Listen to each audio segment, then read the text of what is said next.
What's up, my construction entrepreneurs? Tyrone Jones here with the Construction Entrepreneur School and Services. Listen, tip I want to give out here. It's not a great idea to be rushing on your bids. Stop rushing your bids. If you don't have time to do the bid, then you probably shouldn't do the bid, okay? This is what I'm saying here. A lot of times we miss things when we're rushing, even on the smallest bid, even on bids to where we will do a bid and then all we do is have to multiply that several times.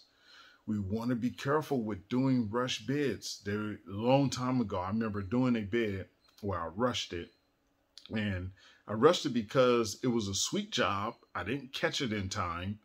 And I wanted to get the project, and I knew I can do a really good price at a really quick time and possibly get this job, right? And it was an asphalt job. It was a parking lot job, basically. Asphalt with some curbs.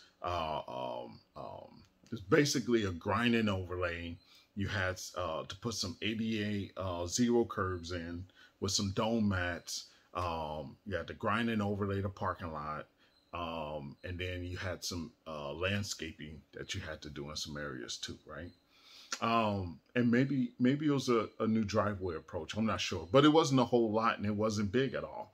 I go in there, knock this thing out, right? Quick too. I mean, just quick, and did not read through the specs on that project, and it required thicker paving in certain areas of this parking lot.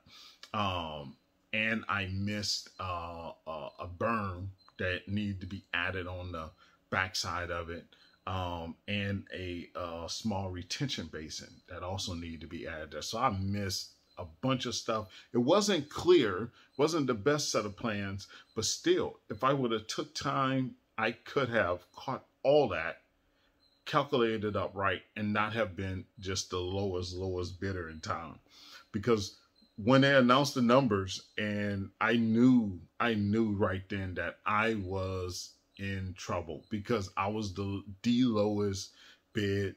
I want to say by it was at least like 15 grand, the lowest bidder. It was crazy.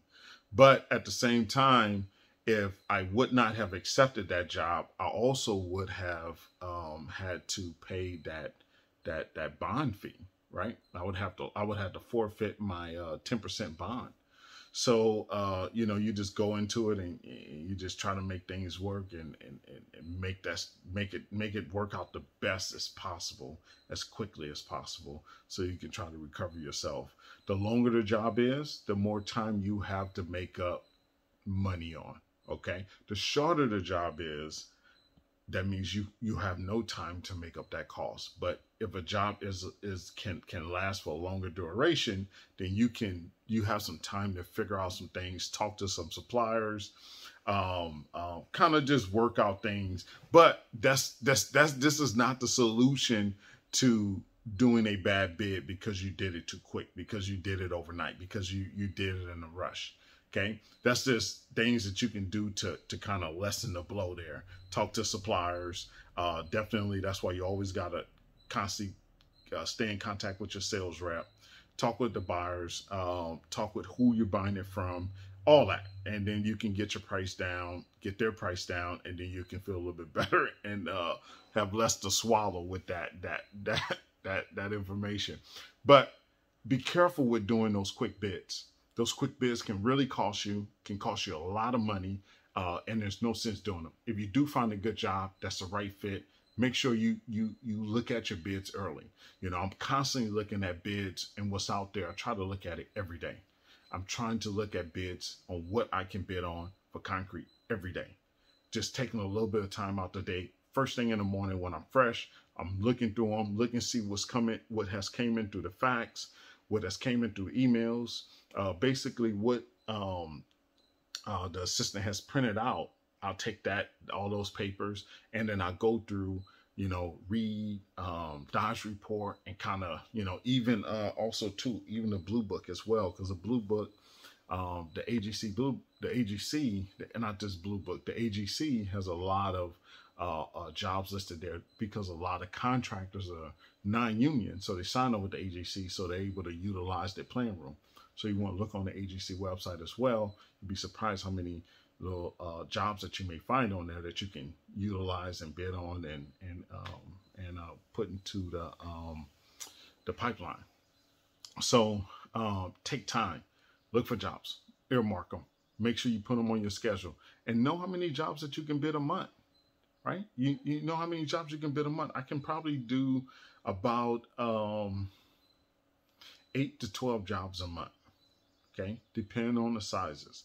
I can usually do about 8 to 12 jobs a month. I try to squeeze in some smaller jobs in there as well. It's always good to have those filler jobs in between things. And then you never know. Some jobs that you bid on, you find results right away in this public works. That's what I'm doing a lot of.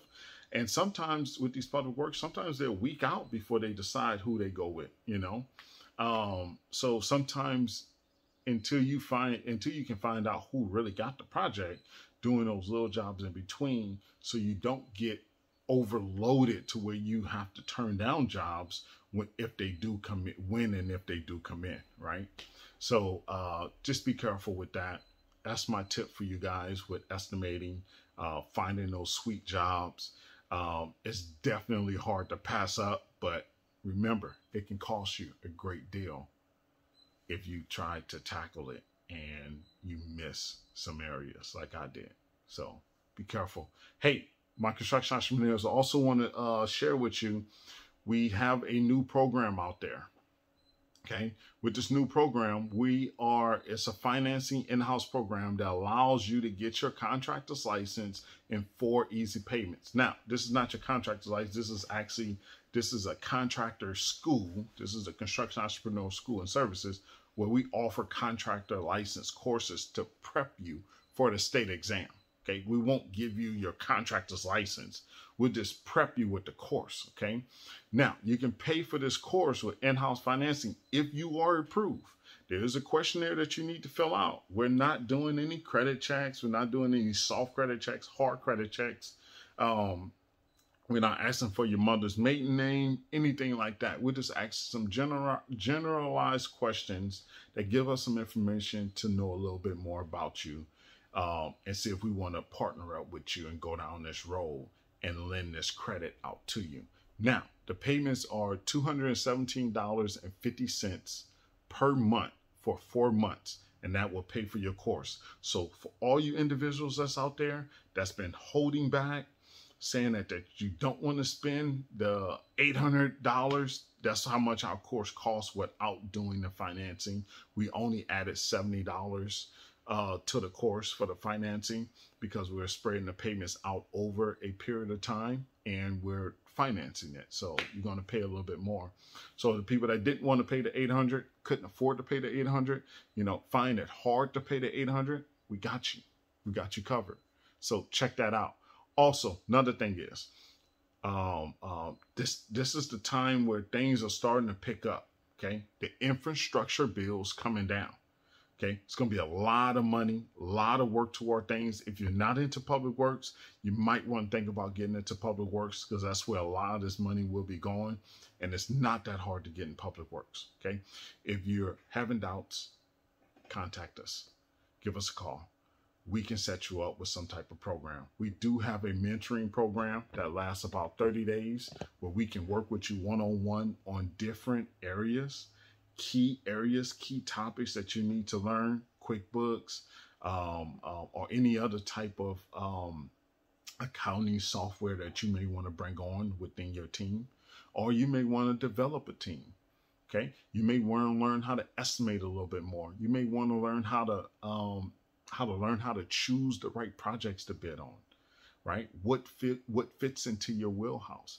Give us a call. We got a lot of great things within that monthly mentorship program. That mentorship cost, I'm straight up forward with costs, is $950. That's what you have to pay, but you can select the things that you want to go through. As long as we can squeeze that into those times and it's reasonable, let's get it done. My construction entrepreneurs, I'm gonna let you go with that. I'm going to tell you like this: hustle hard, then hustle harder. Catch you on the next one.